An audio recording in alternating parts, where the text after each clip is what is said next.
So basically with a digital board, it still functions the same as an analog board. There's just multiple ways you can do everything. So instead of having a channel strip with your, your EQs and your auxes and everything in one strip, you have your channel with obviously your fader, your mute, your solo, your select. And then whatever channel you're selected, everything's assigned into that channel. So on this board, config, preamp, that's where you're going to get your head amp. Also, your low cut is on there. Gates you asked about. A gate, like I said, is basically a mute. Anything, that's a really basic way of saying it, but anything under the threshold is going to be muted. Once it goes over the threshold, it opens it up. So we like to use gates quite a bit on drums, just because we don't want the kick drum mic or the snare mic picking up the cymbals and everything else. So you got to make sure that it's set low enough to where the mic actually opens up when you hit the kick drum. We won't get into it today, but there is something called a key source, which I might have already done it on this one. I did. So on this particular kick drum, I have the key source set to 98 hertz. So basically, like cymbals won't set off this gate. Okay. Only something that hits at 98 hertz, like a kick drum. Yeah. It obviously hits a wider spectrum than that, but by keeping it lower like that, it keeps the mic from opening up from cymbals and things like that. So that's the basic version. So this is a gate and a ducker in one, and I can show you the ducker side of it by selecting the bass. Actually, it got changed, which is fine. It's just not being used right now. I had this as a ducker, and you switch it by going to mode. So you can do expanders with this, which is basically the opposite of compression. Instead of keeping it compressed, it actually expands it. So if you have somebody who's like real finicky on a vocal mic or something, you can actually use this to get more out of them. You just got to be careful, because if you go too extreme, obviously you're going to start dealing with feedback and stuff. But duck, it looks like it still has the same settings I had it at. And what this was doing is I had this set up to where every time the kick drum hit, it actually ducked the bass real fast. So these subs get overran really quick if you got a pumping bass and a kick drum. So that's all underneath this setting. So we'll switch it back to gate and just shut it off again. So like I said, there's multiple ways of doing things. On, off, right? Next is your compressor, which there's also expanders. You can switch that right here. Compressor, expander. Mike, that answers your question from last week. You were asking about compressions. Mm-hmm. Yep. So this is just going to be your basic compression on the channel strip. There's nicer compressors like you were talking about earlier beyond this, but for the most part, like for vocal compression or even a kick drum compression, something like that, what's built in here works just fine. How do you get to the Ultimo? We'll get to that. Okay. Let's walk through it. So that takes us from gate, compression, equalizer. Again, anything you hit view on, it's going to bring it up here. Mm-hmm. So you were asking about this, and here's the main thing.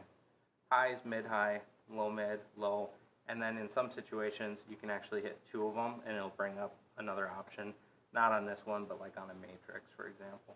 Okay. And then over here you're changing what it's doing. So I don't want to tweak with this too much, but if we identify the one right here that's on the low end, mm-hmm. You can change, if you look here, you can change what we're actually doing with it, just based on what you're selecting.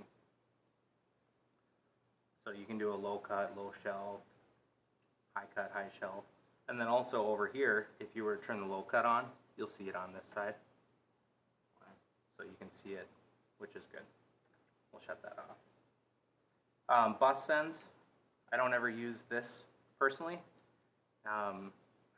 There's a better way that I'll show you in a second here. I basically have never touched this on my hours on this mixer. So you can use it if you want. It works like the old-fashioned bus sends. Turn it up to send it. And it's 1 through 4, 5 through 8, so on and so forth. 16 buses on this thing. Right here, main bus. So we have it set up mono is going to the sub. Okay? So if you want something in the sub, you got to make sure it's selected. If it's deselected, it's not going to go to the sub. That being said, only send kick drum, bass, and like audio tracks like from the computer. You start putting synth and other things in there, you're going to overrun the subs, and you're going to go, why can't I feel the kick drum? And that'll be why. Right below that is your stereo bus, same thing. If it's not on, it's not going to go through the mains. So make sure that's on if you want it to go through the mains. And then you have your pan right there, left, right. So you have that on every individual one.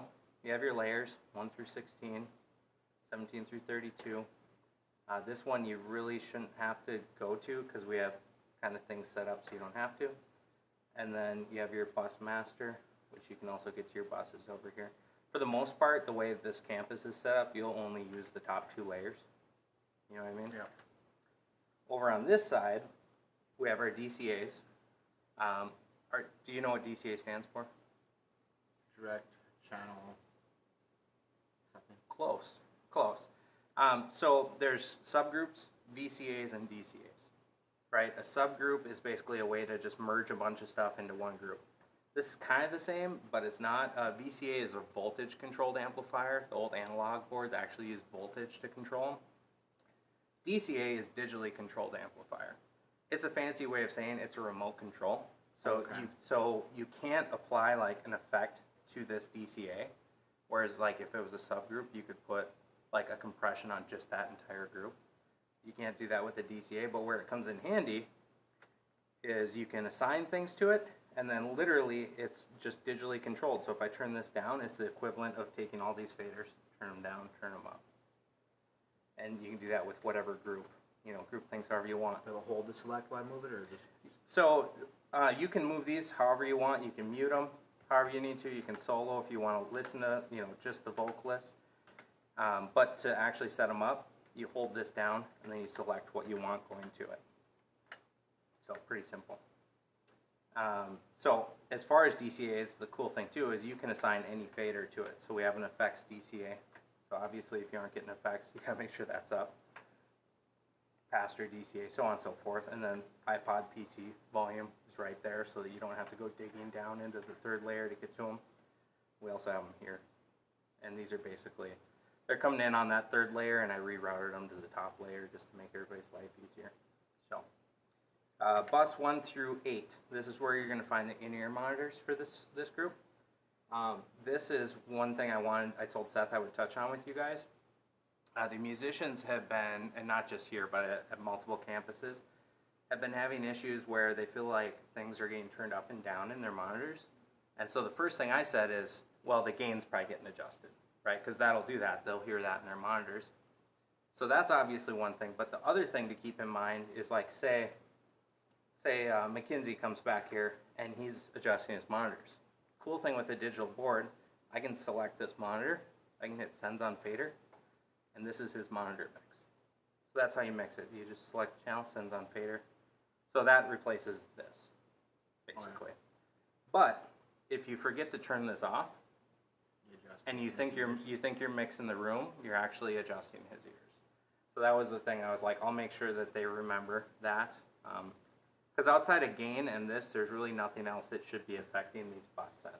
There's been a couple of times where the keys and the backup vocalists or the guitar packs will interfere with each other. So it'll to affect one of the, or like I'll go and move the keys pack and I'm actually messing with the guitars or the backup vocalist pack as well.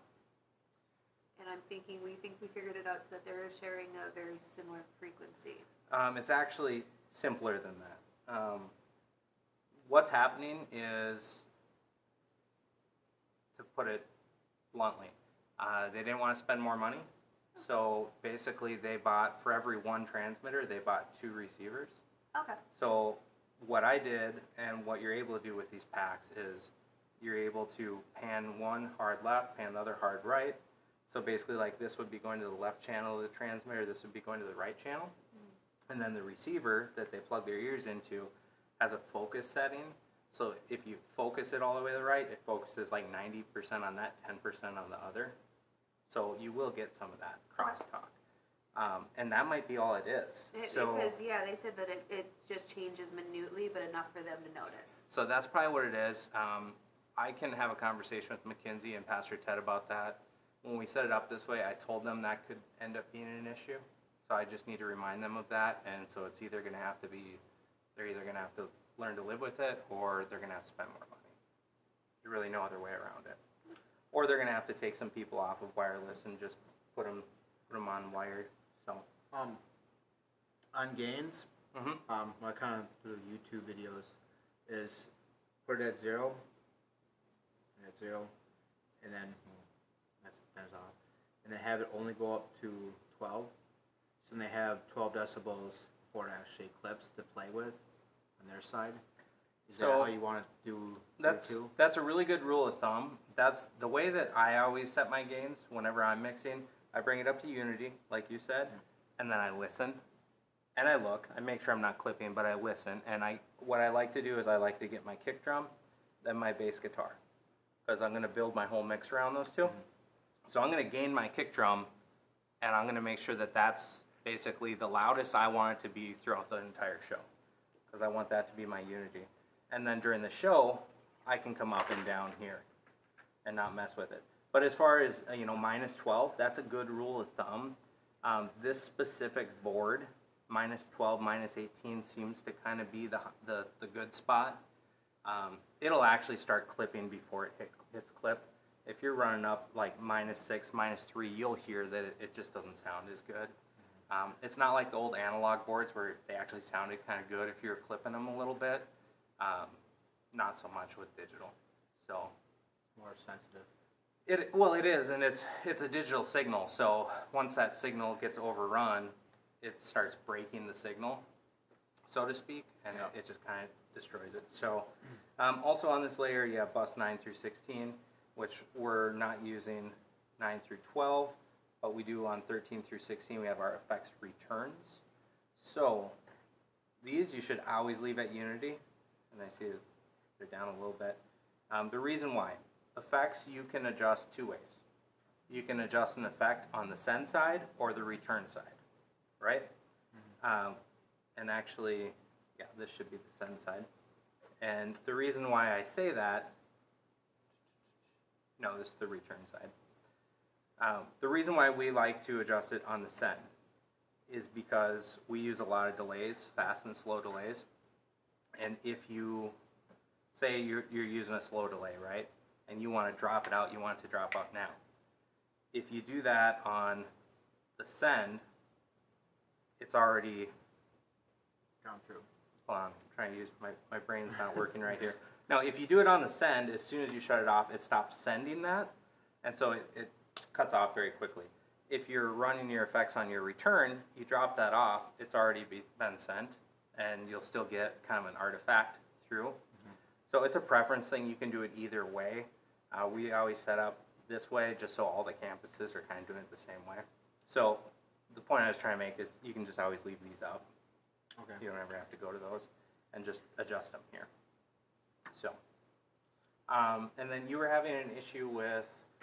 Yes, the taps, the slow one is not working anymore. Mackenzie did something to where he took it off completely. The fast works, and then Let's fix also it. he made it so that the delays aren't as pronounced when he did that, and now it's really strong on the reverb. Okay. Okay. And did you come to this level and adjust anything or no? I was just doing it on the board. I didn't touch anything in the computers or. Sure. So if you're up here, obviously, because when I'm mixing, like during a song, I'll have my DCA up, but then I'll actually be. That's where I'm at. So that's how you're doing it. Okay. Yep. So let's go into this first. Okay. So we'll hit view here. It brings up our encoders, and we're in bank A, which is where we want to be. So we're gonna come over from home to A, and then we want number 7. So actually button number 7. So we're gonna come down here, button 7. We want it to be an effects button, parameter on 3, and let's switch this to time. Boom. Perfect. There you go. So this was fast, you said, and this was slow? Yes.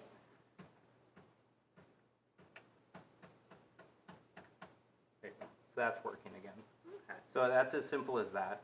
And like I said, if you just hit view, it's going to bring you always to home, and then you just make sure you're doing off of which bank. So A, go over to A, and you can adjust anything on here. Okay, and so this LCD screen is for this one, and that one. Mm-hmm. Oh. Yeah, exactly. It's showing you what's what. Because like this, if you hit this, it automatically brings you to that effect. But you could change that, leave it, take it off, whatever, it doesn't matter. Okay. So, and then let's go to the effects page, which we get to right here, effects, and let's go back home, which is right here. So your delays, if we come down, oh man, I'm messing stuff up. Right here, we need to select. So we got stereo delay. Let's go to that. Still 100% mix, and then your gain should be tied to this, as you can see. So we're turned up where we should be here. He did have these turned down like this, so that may have been it. Just bringing those back up to unity, and then you have your level here, and you can see the gains are going all the way up. So it should be working properly. And we could even get a mic before I leave and check that if you want. Well, now that I know where to look at, or where to do it at, Yeah. then it'll be good. I asked Mackenzie to retrace his steps so I could see what he did. He's like, I don't know what I did. Fair enough. Thank you, Mackenzie.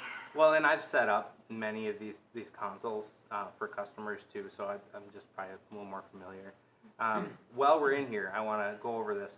One of the reasons too why I wasn't like, yeah, let's set up that compressor. First of all, we don't have a drummer here to make sure it's set right. Yep. Second of all, we have our effects rack full right now because we have our reverb.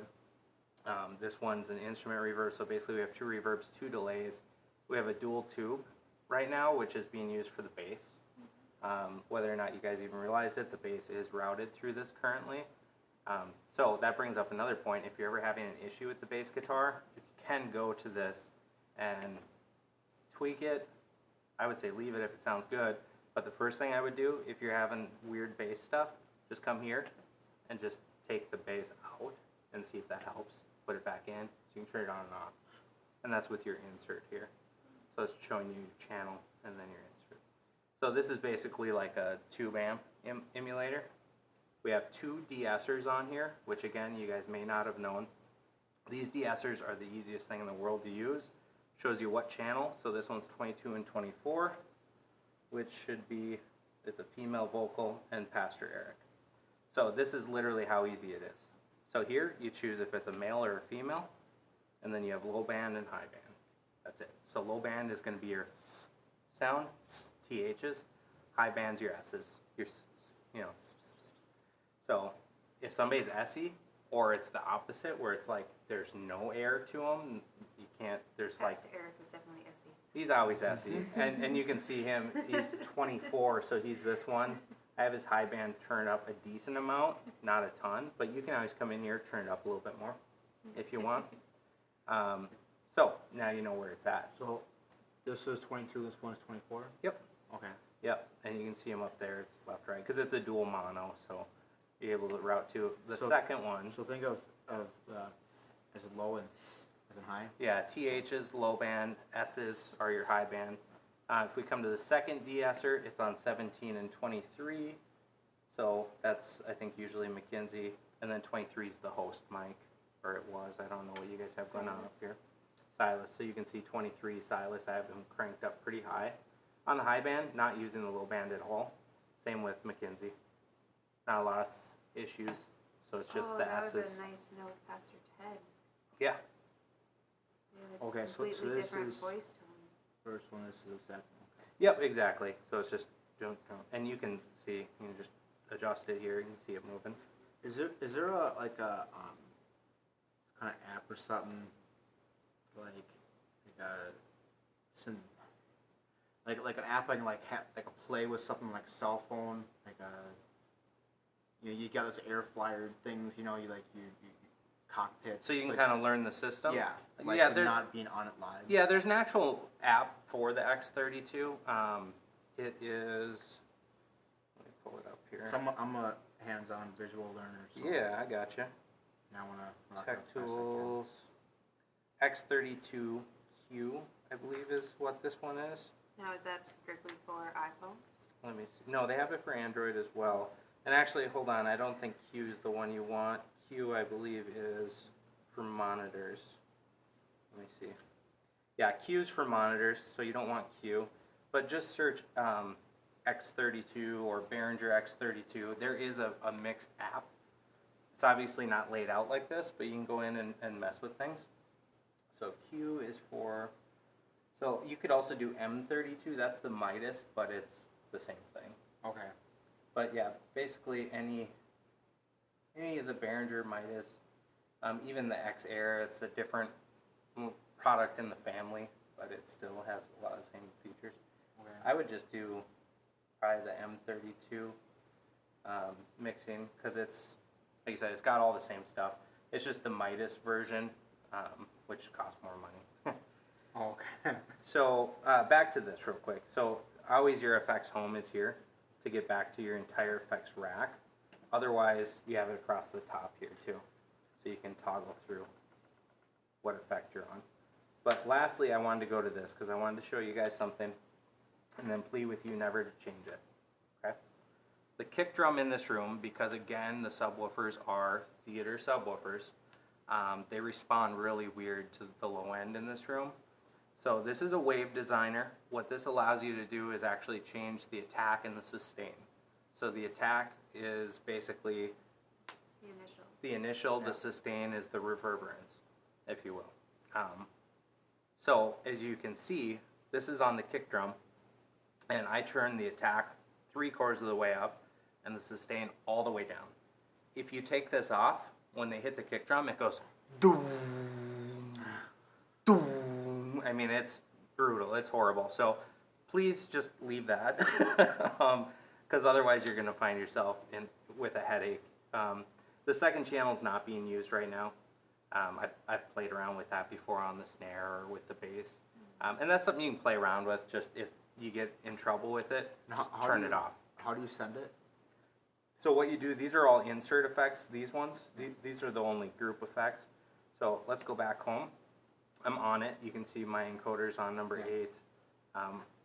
And then what you do is over here you select the channel. So that one's already on the kick drum. Here, let's say we want to put this on the snare. So you go channel 2, you select it, and then you have to insert it. That's it. Oh, yeah. Now it's on that channel. If you want to shut it off, hit insert again, it's off. And then for safekeeping, just put that back to off. So you don't accidentally bump something and turn it back on. Did not know what's going on for a long Yeah, time. but the Wave Designer is really cool. It's a super simple effect, but man, I mean, it saved us in this room with this kick drum. So that's a cool one. Real quick, I can go through scenes. I don't know if you guys use these much, but if you hit view, if nothing else, this is a good place where you can go if it's like, man, I really like the way it sounded tonight. Just go ahead and save it. Feel free. I mean, there's like 100 open scenes. So feel free to save it as your name or whatever you want.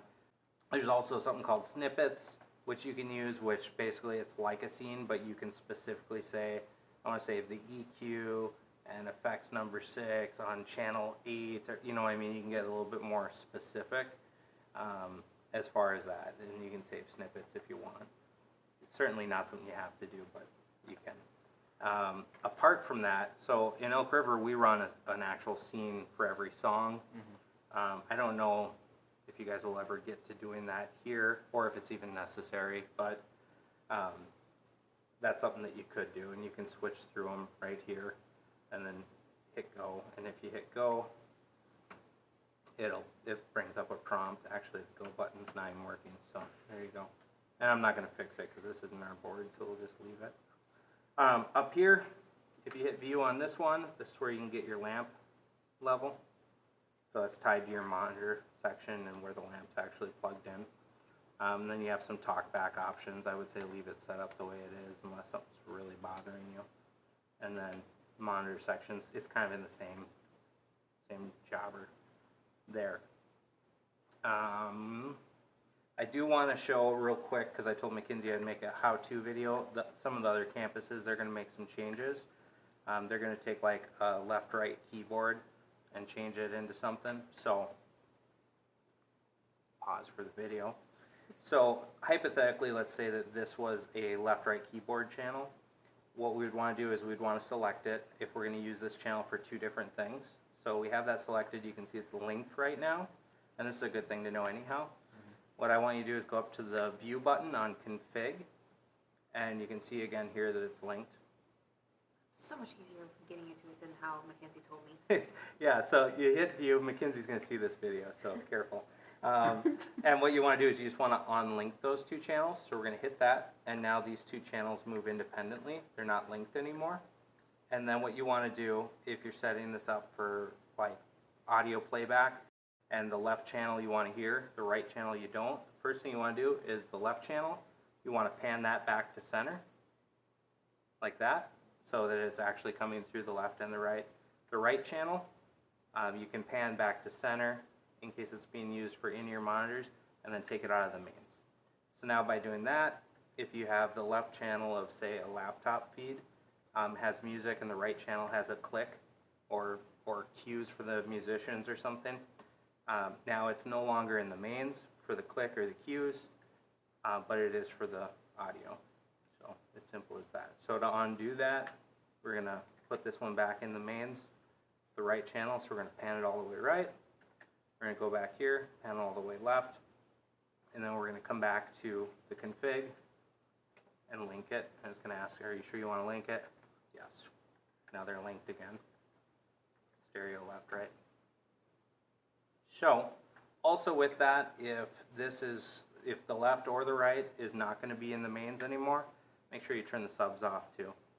Otherwise that will cause for some interesting things. Cool. Any other questions you guys had? Mislabeled. Left, left. Right, right. A, B, select, start. I think I did that actually. So do you guys know how to use scribble strips? Okay. So I'm glad that you noticed that. So anytime you want to change what it says on here, that's what they call scribble strips, is basically your digital masking tape. Okay. So if you hit setup, okay, and then you're going to have to use your page select to come over across the top here. Come all the way over to scribble strips. Boom. So we're just using with this one an icon with left and right. So, but in here you can change the color. You can also invert it by pushing that. You can change what channel you're working on. You can use an icon. You can choose not to use an icon. You can use their pre-generated labels, or you can just name it yourself, or a mixture. So like this one says iPod, and it has the icon. Okay. So that's how you get to that setup, and then just over to scribble strips. Okay. Yeah. Well, it's selected. Yeah, whichever one you have selected is what will show up here. Okay. Or you can come here and actually toggle through them too. Okay. But anything, like the effects, if you wanted, you could put FX on there or whatever, like we have. That one actually says DCA, which is kind of annoying. So I'm going to change that to effects. Effects rack. Well, I guess it's not a rack. I'll change it back to DCA. And then if ever you're lost on here, you just hit home and it's going to bring you back to whatever channel is selected. That all makes sense? Mm-hmm. If you ever get in trouble, like you're putting in work, trying to make something sound cool, man, it's so easy to just listen to it with and without. What did I do that messed it up, or what did I do that made it sound so cool? And you can go through, turn your EQ on and off, turn your compression on and off, as simple as that. Also, you may not run into it at this campus anytime soon, but if you have a condenser mic, requires 48 volts, phantom power, buttons right there. Somebody undid it, but I did actually have, you can adjust the phase here, and I did actually have that set up on the drums at one point in time. I heard the They had Behringer gotten actually a new drum mislabeled that. system. What's that? I believe they had gotten a different drum system up here. Okay. Yeah, it's not technically phase, it's, my brain's not thinking about, I'm having a hard time thinking with my brain what it's actually So called. you have a newborn, that's understandable. Yeah, thanks, baby brain. But whether it's phase or whatever you want to call it, polarity, Yeah, it's actually a polarity shift. Basically, the way I like to use that, you can use it with your ears, which I would recommend. So if you have somebody hitting the kick drum slow, you can hear it in and out of phase or in and out of polarity. And then you go from there, and you can do that on every channel. Basically, whichever one gives you a fuller sound, that's what you want. You can kind of cheat it, typically, and I might have it reversed, so you might want to listen to that tomorrow, whoever's on. But typically, the idea with it is if sound is going into it or if it's picking up sound as a ricochet. What I mean by that, so like a kick drum, your mic's facing the drum that's being hit, so you're hitting the drum head, it's sending sound into the mic directly. The reverse of that would be like a mic on top of a snare. You're hitting the snare head, the sound's going down, but the mic's picking it up from the opposite side, so you would reverse the polarity on that. You were talking about having mic here and mic here for the kick. Mm-hmm. One on the inside, one on the back side, Mm-hmm. and the reverse of polarity. Yep. Otherwise, so that where the one way would cancel out the other way. It changes the phase. Yeah, you can get some weird phase issues if you don't. At the end of the day, like, it'll still work, but it's just maybe isn't going to sound quite as good. Yeah. Also, where polarity or phase is used a lot is if there's floor wedges for monitors, you want to flip the polarity on those because they're doing the opposite of your actual mains. Yeah, otherwise, like top snare, bottom snare miking, you want to make sure. Generally, I set my kick drum because that's the most important thing to me on a drum set. I'll set my kick drum, and then I will use my Logic to set the rest. Basically, am I sending sound direct, like at it, or is sound coming at it through a ricochet, so to speak? You know what I mean? Mm-hmm. So, yeah. As far as compression, one thing you can do with the overheads, you can play with the compression here and see if you get a result with that you like. You can always go change it back to what it was. In fact, if you want, before you even start, you can save it, right? Save a scene, mess with it. You can always revert back to that if you get in hot water. But you know enough to where I think you would be okay. But you could play with it here, see if you're getting a result that you like, and then maybe between the two of you, decide, is there something on this effects rack we can live without? I would say keep these for sure, but maybe you can keep this for sure too. But maybe you can live without a tube amp emulator for the bass, or you can live without one of the de-essers. Then yeah, you could, to pull in a different effect, you just go to where you want to put it, and right here, type. You switch through, and there's a bajillion different things in here. I would say that this is something that you play with, obviously not during service. But this is where all of your compressors and, dual Ultimo comps, I think there's even a stereo, no, dual and Ultimo. So if that's what you wanted, you'd hit this button to set it. So I'm going to turn it back to what it was for the sake of dual de-esser. Not messing with it right now. And then as for the dual tube, it depends on who's bringing the bass in. So with that, right now it's always on, and then you guys are probably adjusting the EQ. I've actually adjusted the dual tube. Yeah, cool, perfect.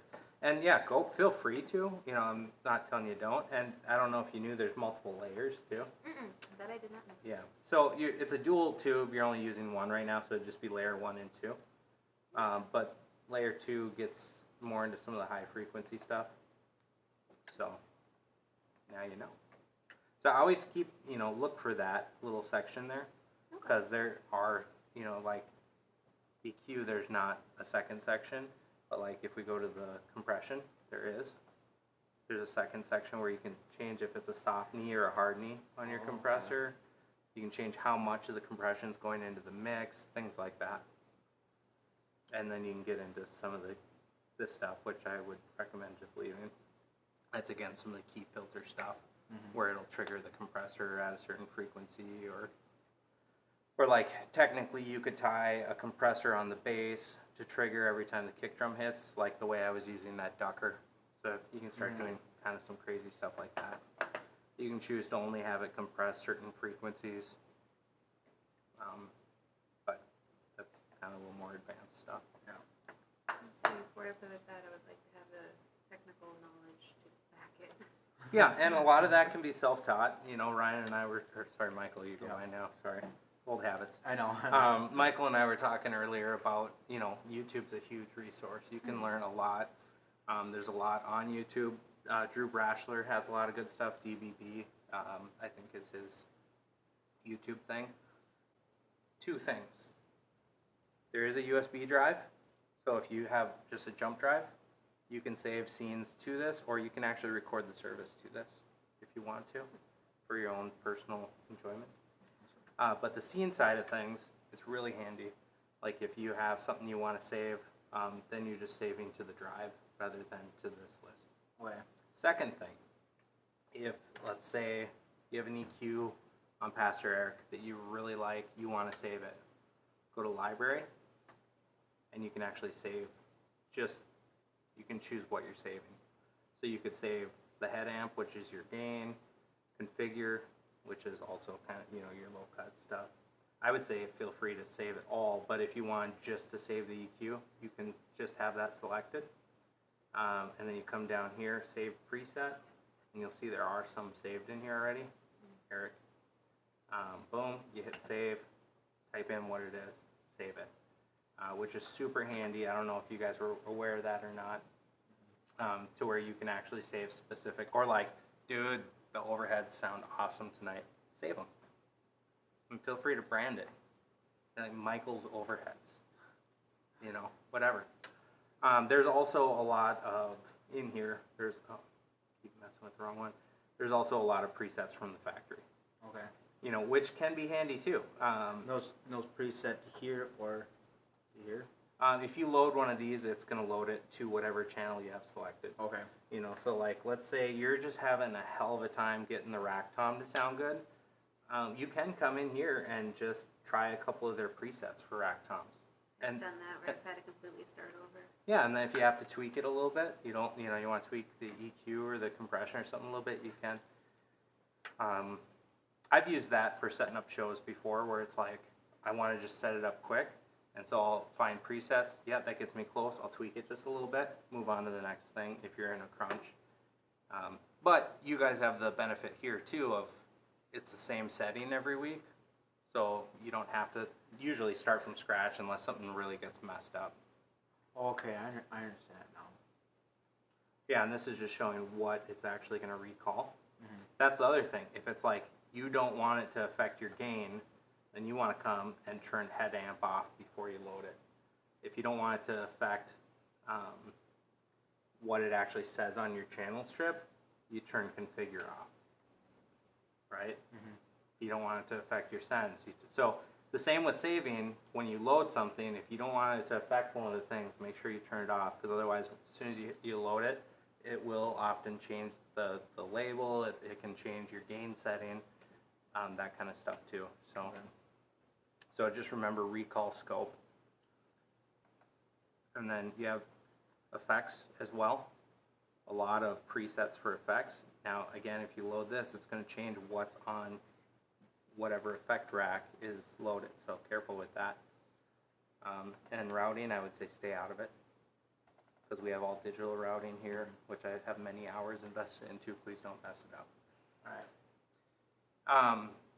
One last thing I want to show you guys, and then I can certainly let you cut out unless if you have questions, and it has to do with routing again. Let's say for whatever reason, B4 isn't working anymore. B, just so you know, anything that's labeled B is the snake that's inside the drum cage. Anything that's labeled A is the snake that's inside, it's in that rack. Okay. So that's one thing you can identify quick. If for whatever reason B3 is just not working anymore and you have to repatch the floor tom to a different input. If you have to repatch, say, the floor tom to a different input, so we'll select that, we'll go up to config, source. So then you just change it to whatever you have it plugged into. Okay. I can show you that again, Savannah. So let's say the floor tom, for whatever reason, that input's not working. Okay. Or they changed it up there for whatever reason because they had some great idea, and you have to deal with it. Right? Or like, hey, we plugged this into blah, blah, blah. But if they plugged it in the drum snake in channel 5, then you go to whatever channel you want it on, hit config, and you select your source. So drum cage, channel 5 would be B5. So you go there, you hit select. Okay. You know what I mean? This one is not lit up because of scribble strips, but I'm actually just going to turn this one off. And you can also do that. Like say you got a channel you're not using anymore, right? Like say, well, we only use one guitar now. You can go to the guitar you're not using anymore, go to source, and you can actually just turn it off. Just go all the way up to off. What's it right now? A3. So if I go off, it's actually going to blank it out and just completely shut it off. So we'll go back to A3. Boom, it's back. Alright. Yeah, Pastor Ted reconfigured one of the channels from the second layer onto the first layer last weekend. Anyway, be right back in town. I'll be 1 second. Yep, that's fine. Waiting outside. Yeah, and I did this section here I put up here. This is actually, if you look, it's aux 5 and 6. I don't know why I have them backwards, but they are. And aux 3 and 4. That's why that one said left. That's weird. Let's change that back. I don't like that. So we're going to make this one aux 5. So we're going to change the source just like we were just talking about in aux 6. There we go. That was weird. So yeah, I basically took that off of the aux layer. Okay. 3 and 4, 5 and 6, so you guys don't have to come all the way down to this layer to turn things up. Right. So they're still here. You could still adjust them here, but by just coming up here and then changing our source, we're able to move it up to this layer. So there's some layers that are sacred. You can't move anything to the DCA layer. That's just DCAs. You can't move an input to a bus. It's just a bus. Basically, this side, you can't do a whole lot of changing. This side, you can change what's on the input layers. I don't think you can really change. Yeah, you can't change too much what's here. I mean, you can basically choose between the auxes and what's on the snake. So I guess you can. I mean, we could put A3 here, which was a rhythm guitar. Yeah. So I guess you can. So it's going to be on the snake from the rack, not the one in the drum kit. Exactly. And let's turn it back to aux 5, which is what it actually is. And are you on? You're on the Crossing A&L Facebook thing. I always feel free to post any questions you guys have on there. Okay. I'll That's the respond. site I was going to add you on, by the way, and you were already on there. Whatever. Yeah, we put them on there a year ago, whenever it was. Feel free to put questions on there. I'll answer them. Matt, Chris, whoever's available will respond. So, yeah, make use of that. If you have something that comes up, that's the best place to put it because whoever's available will get back to you.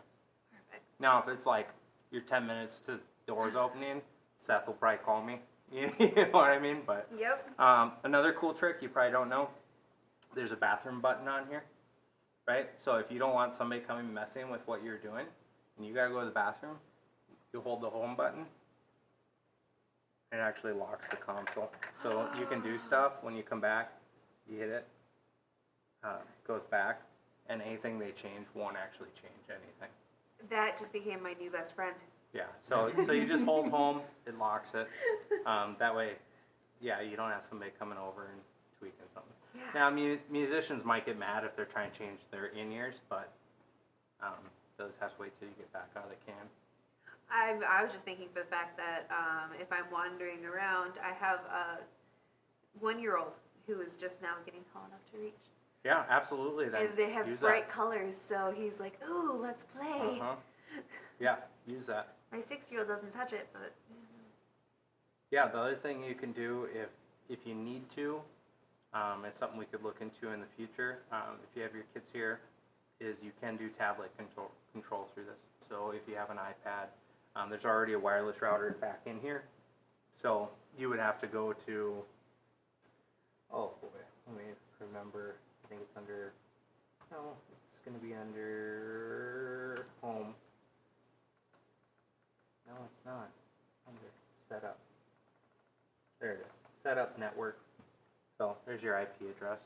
Oh, okay. So So, you I just- can just download the app onto my Yeah, iPad. you know, you download the app, you put this IP address in, and then if your kids are here, you can lock this, and you'll still be able to control it on your iPad. Okay. Oh, that'd be a And blessing. you can also walk around the room and mix. That would be a blessing. I am going out and buying an iPad. Yeah, yeah, or a Android tablet. Android Whatever. tablets have them too. Yep. I wonder would a Nook have it? If Nook uses Android, I know they have the app for iOS and for Android. What about just an S7? They actually have to get a tablet. No, they have it for iPhone too. It's just kind of sucks, right? Like if you're trying to adjust EQ or Oh, something, yeah. you know, it's. I So was- tablets are a lot handier. Yeah. It's a small enough room that normally I probably wouldn't have even told you about it, but if you're trying to avoid little hands changing things, you can just lock this and use that.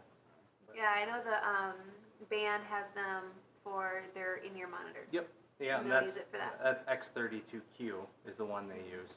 Yep, and that's why it has the wireless. So they're basically just adjusting these Yep. themselves.